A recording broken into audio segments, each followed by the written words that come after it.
जो एक कानून में संशोधन करके लेकर आई है, और वो है कि जो ड्राइवर होगा वो एक्सीडेंट अगर करेगा तो उसकी सजा 10 साल की होगी और 7 लाख रुपए जुर्माना होगा। सजा 10 साल की और 7 लाख रुपए जुर्माना है। मैं एक बात बहुत सिंपल सी सीधी सी पूछना चाहता हूं इस सरकार से, क्या एक्सीडेंट कोई जान के करता है?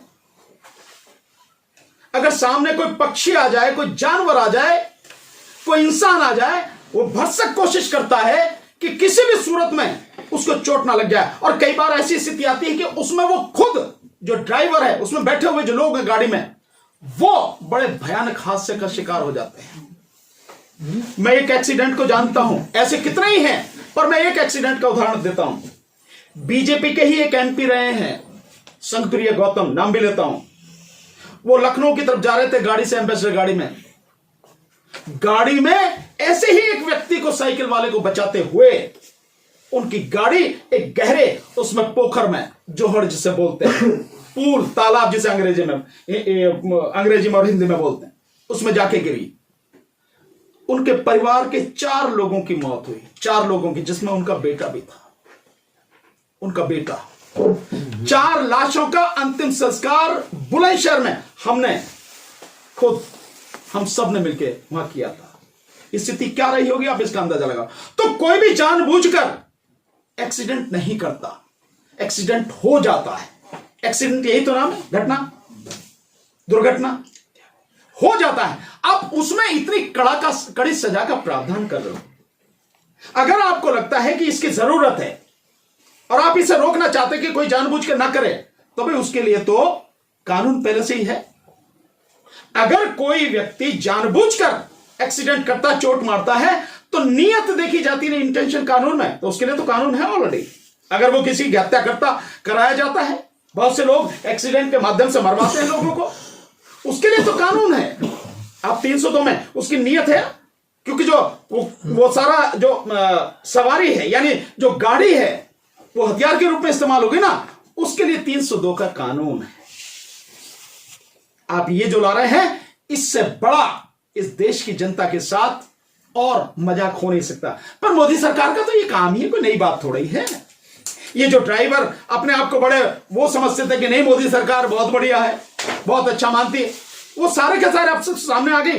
केवल इतनी बात नहीं है, कानून क्यों लाया गया है, इसके पीछे बहुत गहरी साजिश है। ये कानून केवल सामने से दिख रहा है कि जो वो है ड्राइवर हैं, उनको सजा देने के लिए। भाई ड्राइवर तो कौन है? आप भी ड्राइवर हो, ये सारे के सारे जितने पत्रकार बैठे, भैया मोटरसाइकिल पे आए हो ना, कार से आए हो ना, तो ड्राइवर तो तुम भी हो, मैं भी हूं। इस देश में मैं समझता हूं छोटे मोटे बच्चों को छोड़ के अब बाकी सारे लगभग लोग जो है मतलब ड्राइवर ही है। तो इन सबके लिए कानून है, केवल वो नहीं ट्रक चलाते हैं, बस चलाते हैं, उनके लिए, सबके लिए, सबकी गर्दन इस तरह से फंसाई जा रही है। पर ये इसलिए है कि जो 2024 में यह सरकार ईवीएम के माध्यम से जीतने का षड्यंत्र जो कर रही है, और इस बार जनता ईवीएम से चुनाव होने नहीं देगी। इस बार जनता ईवीएम के खिलाफ सड़क पर आकर लड़ेगी, जन आंदोलन बनाएगी। उस समय कोई भी व्यक्ति किसी भी तरह से बस में, ट्रक में, गाड़ियों में, मोटरसाइकिल पे कहीं बैठ कर ना आ जाए, इसलिए पहले इनकी गर्दन दबोचो। यह है उसकी इंटेंशन इस कानून के पीछे। यह है कि जिस समय वो सत्ता में वापसी के लिए सारे हथकंडे अपनाएगी, तब किसी भी व्यक्ति को किसी भी तरह का वाहन उपलब्ध न हो जाए। यह है गहरी साजिश, इसलिए सारे के सारे काम किए जा रहे हैं। तो हम इसका पूरी तरह से विरोध करते हैं, और सभी ड्राइवर भाई हमारे, जो इस देश की आधी से ज्यादा आबादी है, वो ट्रक के ड्राइवर हों, बस के ड्राइवर हों, मेटाडोर के हों, छोटे हाथी के हों, कार के हों, मोटरसाइकिल के हों, स्कूटर के हों, कोई भी, हम उनके साथ में हैं, पूरी ताकत से उनके साथ में हैं। इस लड़ाई में हम कंधे से कंधा, कदम से कदम मिलाकर उनका साथ देंगे। और मैं समझता हूं इस विषय पे हमारे आदरणीय डीसी कपिल साहब जो है बहुत बढ़िया आपको जवाब देंगे, क्योंकि ट्रांसपोर्ट डिपार्टमेंट की, ट्रांसपोर्ट की एक लॉबी, जो लोग हैं जो दिल्ली और एनसीआर में जबरदस्त तरीके से उनकी उपस्थिति है, आपके साथ आंदोलन में हमेशा रहे हैं, साथ रहे हैं, ये बहुत अच्छी तरह से जानते हैं। तो मैं चाहूंगा कि आदरणीय डीसी कपिल साहब इस विषय में अपनी बात रखें। वकील साहब आपसे सवाल है मेरा। एक दो सवाल है सर आपसे। जो मोदी ले जी लीजिए सर, एक दो ने सवाल। ई रिक्शा बांटे थे, मोदी जी ने, उनसे भी बहुत लोग जो मरे हैं, क्या उन पे भी ये नियम लागू होगा? भाई ड्राइवर तो ड्राइवर ही है, कोई भी हो, लेकिन जहां तक अभी हमें नजर आ रहा है, पता नहीं उन पर लागू है या नहीं है। मैं समझता हूं आदरणीय डीसी कपिल साहब इस बात का जवाब और बाकी और सारा बहुत अच्छी तरह से एक मिनट आदरणीय डीसी कपिल साहब, लेकिन ट्रक ड्राइवर को लेकर जो सर सरकार की तरफ से मॉब लिंचिंग को लेकर फांसी का प्रावधान किया गया है, और जो ड्राइवर संघ है उनकी तरफ से कहा गया है कि ड्राइवर की मॉब लिंचिंग बढ़ेगी। तो अब क्या जो मॉब लिंचिंग होगी वो भी फांसी के दायरे में है? बिल्कुल नहीं होंगे। मॉब लिंचिंग कौन कर रहा है? बीजेपी और आरएसएस से जुड़े हुए लोग हैं। आप उनकी सारी देख लीजिए। गाय के नाम पे कौन मार रहा है? विश्व हिंदू परिषद के लोग, बजरंग दल के लोग, यही लोग मार रहे हैं ना गाय के नाम पर, यही लोग मार रहे हैं ना। तो मॉब लिंचिंग कौन कर रहा है? बीजेपी, आरएसएस, उनसे जुड़े हुए संगठन, उन्हीं से जुड़े हुए लोग हैं। और इसका जो है उन्होंने धंधा बना रखा है, धंधा कर रहे हैं वो लोग। वो लोग हैं, आपको दिखाने के लिए बना दिया कि उनके लिए कड़ा कानून है, फांसी की सजा। एक को भी कुछ नहीं, फांसी तो बहुत दूर की बात है, उन्हें अरेस्ट ही कर लें ढंग से, तभी की बड़ी बात है। लेकिन सर ड्राइवर भी तो उसी श्रेणी में आएंगे। कौन? हाँ, ड्राइवर जरूर टांग दिए जाएंगे।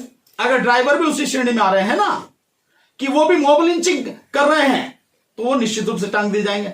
रही इसकी बात, मॉब लिंचिंग बड़े आराम से रुक सकती है, इसके लिए किसी कानून की जरूरत नहीं है। सर जो आरएसएस और बीजेपी के मुखिया हैं और जो इनके संगठनों के लोग हैं, इन्हें यही तो कहना है कि हमारा कोई भी आदमी किसी भी तरह से कोई मॉब लिंचिंग नहीं करेगा। सर पेट्रोल मॉब लिंचिंग में कौन मारा गया?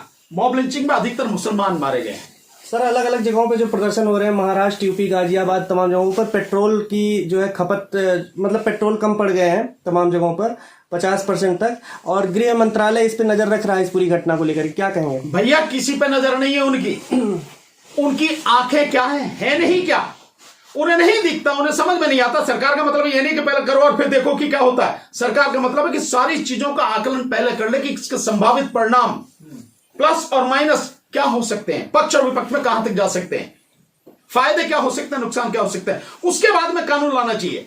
पर यह सरकार तो ऐसी है, नोटबंदी करती है और उसके बाद में लोग अपने ही पैसे के लिए सड़क पर मर जाते हैं। और सरकार दिन प्रतिदिन उनमें कानूनों में, उसमें नियमों में बदलाव करती है। ऐसे जीएसटी लाती है और जीएसटी में हजारों तरह के उसमें बदलाव कर दिए गए, बावजूद उसके आज भी ठीक से नहीं वो सारी चीजें आ रही काबू में। ये सरकार